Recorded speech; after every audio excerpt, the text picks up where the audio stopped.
Hey guys, just sedikit update untuk aku punya startup Sidegen. Aku cuba untuk buat dalam 2 ke 3 devlog, panggil devlog.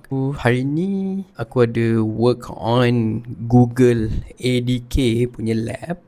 Sekejap ya, aku tunjuk macam mana. Semalam ke kemarin aku ada demo call dengan seorang profesor ni daripada UiTM.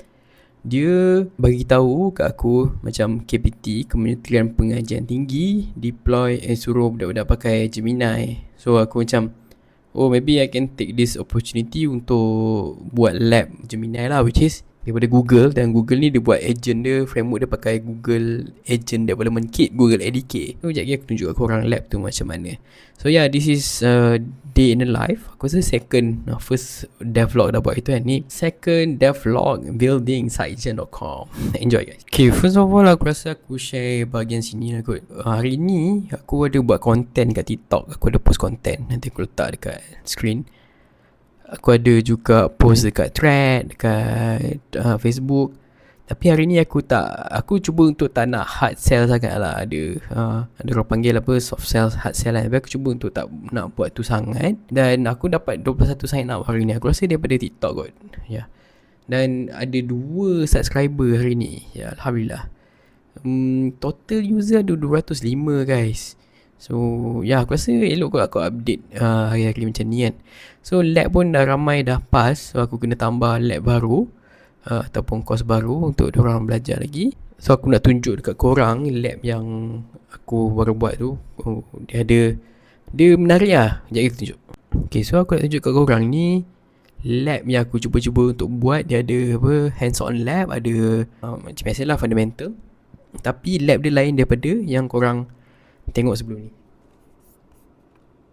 Okay, so dekat lab ni korang ada access dekat code. Boleh tengok dekat code tu macam mana nak build agent ADK kan. So pakai Google punya development kit. Dan yang bestnya, korang ada access dekat LLM Sidegen Coder. So aku fikir macam zaman sekarang tak make sense nak suruh orang code manually kan. So korang just prompt kat bawah ni. Just prompt lah. Lepas tu nanti ada AI yang akan attend. Korang just, ni semua dekat web je guys, bukan dekat local korang. So kau tak payah nak. Satu kebaikan ni kau tak payah set up. Tak payah set up apa, API key semua di provided. So korang just follow the instruction, belajar macam mana nak buat agent, dan semua sekali lah. Lepas tu ada check my work juga kan. So ni aku tengah build sekarang. Aku akan launch minggu ni lah, InsyaAllah.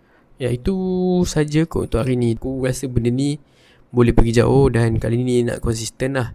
Dah ada subscriber apa semua kan. Dan even, lupa nak beritahu,